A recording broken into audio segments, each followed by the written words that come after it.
بسم اللہ الرحمن الرحیم۔ ناظرین السلام علیکم ورحمۃ اللہ۔ ناظرین یہ کتاب،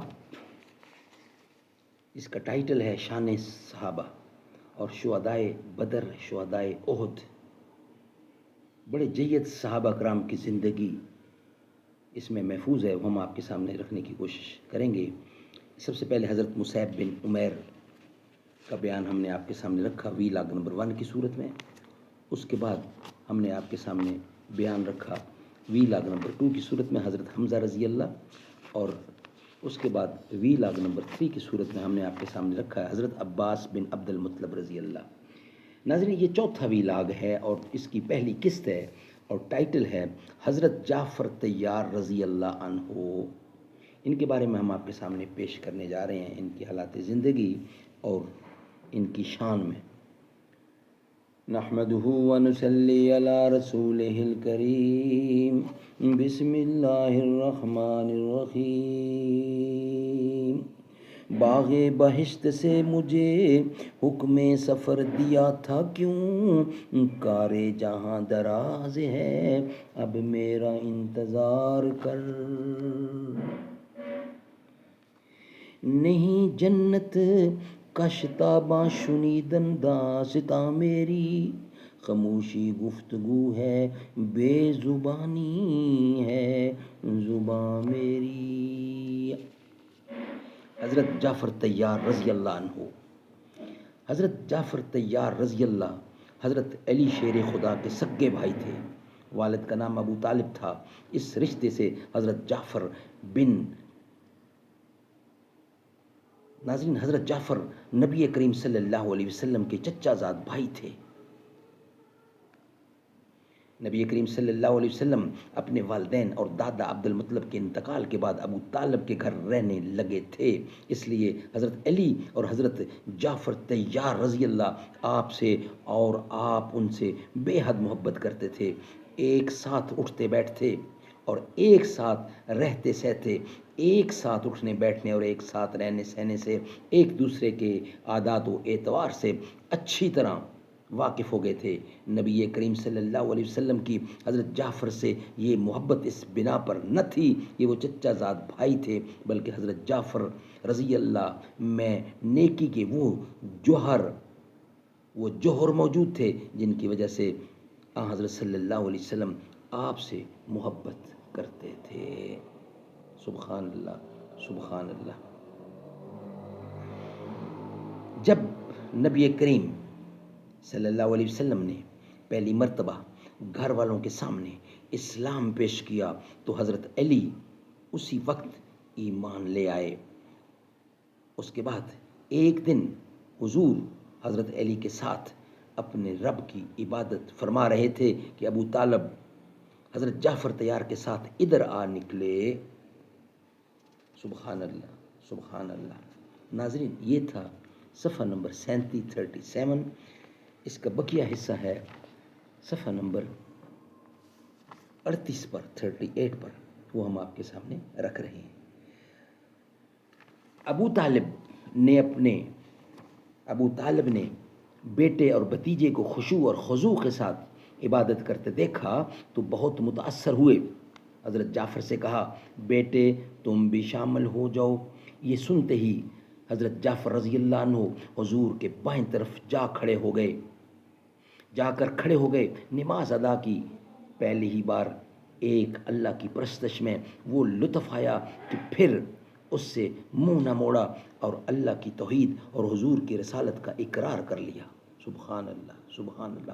اس وقت اسلام قبول کر لینا آسان کام نہ تھا۔ کفار مکہ نے اسلام لانے کے جرم میں بڑے بڑوں کو ستانے اور تکلیف دینے میں کوئی کسر اٹھا نہ رکھی تھی۔ جب تک ابو طالب زندہ رہے اپنی نرم پالیسی اور اثر سے کچھ نہ کچھ قریش کی مخالفت کو روکتے رہتے تھے، لیکن ان کے انتقال کے بعد اب کسی کا دباؤ تھا اب کس کا دباؤ تھا جسے مکے کے لوگ مانتے؟ چنانچہ اب انہوں نے ظلم و ستم کی انتہا کر دی۔ حضرت جعفر بھی ان سے نہ بچے۔ نبی اکرم صلی اللہ علیہ وسلم نے جب یہ دیکھا کہ قریش کے مظالم ناقابل برداشت ہوتے جا رہے ہیں تو مسلمانوں کو حکم دیا کہ حبش ہجرت کر جائیں۔ پیارے نبی کا یہ حکم سنتے ہی مسلمانوں کی ایک جماعت نے حبش کی راہ لی۔ حضرت جعفر اس جماعت کے ساتھ تھے۔ یہ لوگ حبش پہنچے ہی تھے کہ پیچھے سے قریش کا ایک گروہ پہنچا جس کا منشا یہ تھا کہ ہجرت کرنے والوں کو پھر واپس لایا جائے۔ ناظرین نیکسٹ پیج ہے 39، وہ ہم آپ کے سامنے رکھیں گے اس کا بقیہ حصہ۔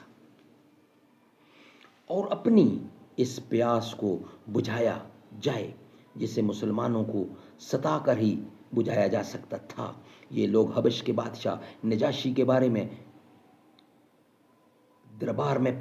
نجاشی کے دربار میں پہنچے اور درخواست کی کہ ہماری قوم کے چند ناسمجھ نوجوانوں نے اپنے باپ دادا کے مذہب سے پھر کر دوسرا دین اختیار کر لیا ہے اور وطن سے بھاگ کر آپ کی حکومت میں چلے آئے ہیں۔ ہم کو ان کے بزرگوں اور رشتہ داروں نے بھیجا ہے کہ انہیں آپ کے ملک سے واپس لے جائیں۔ امید ہے کہ آپ ہمیں ان کے لے جانے کی اجازت دیں گے۔ نجاشی نہایت سمجھدار اور نیک طبیعت کا بادشاہ تھا۔ اس نے بلا تحقیق واپس کرنا مناسب نہ سمجھا۔ مسلمانوں کو دربار میں بلا کر پوچھا کہ وہ کون سا مذہب ہے جس کے لیے تم لوگوں نے اپنا خاندانی مذہب چھوڑ دیا ہے۔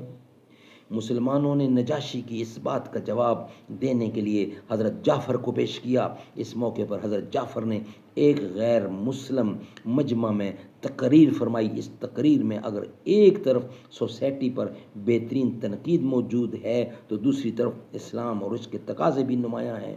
یہ تقریر اپنی جگہ مختصر ہوتے ہوئے بڑی جامع ہے۔ اس کا اندازہ اسے پڑھ کر کیا جا سکتا ہے۔ آپ نے فرمایا سبحان اللہ سبحان اللہ۔ ناظرین یہ صفحہ 39 مکمل ہوتا ہے۔ بقیہ حصہ 40 پیج پر ہم آپ کے سامنے رکھ رہے ہیں، پیج نمبر 40۔ اے بادشاہ، آپ نے فرمایا اے بادشاہ، ہماری قوم بہت ہی جاہل تھی۔ ہم بتوں کی پوجا کرتے تھے، مردار کھاتے تھے، برے کام کرتے تھے، پڑوسیوں کو ستاتے تھے۔ ہم میں کا طاقتور کمزوروں کا خون چوس لیتا تھا۔ ہم اپنے رشتہ داروں کا حق مار لیتے تھے۔ ہم انہی برائیوں میں دن رات لگے رہتے تھے کہ خدا نے ہم ہی میں سے ایک شخص کو ہمارے پاس رسول بنا کر بھیجا۔ ہم اس شخص کی ہر بات سے اچھی طرح واقف تھے۔ اس کی پوری زندگی اور اس کی زندگی کا ہر کام ہم پر واضح تھا۔ ہم نے اس کو ہمیشہ سچا اور امین پایا۔ وہ ہمیشہ پاک باز اور نیک ثابت ہوا۔ ہم اس کی بزرگی کو بھی اچھی طرح جانتے تھے۔ اس نے ہم کو بتوں کی پوجا سے منع کیا، شرک سے روکا۔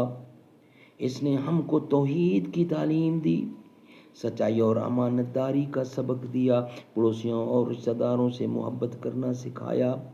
اس نے ہمیں تاکید کی کہ ہم جھوٹ نہ بولیں، بے قصور کسی کا خون نہ بہائیں، یتیم کا مال نہ کھائیں، شریف عورتوں پر تہمت نہ لگائیں، بت پرستی کو چھوڑ کر ایک خدا پر ایمان لائیں۔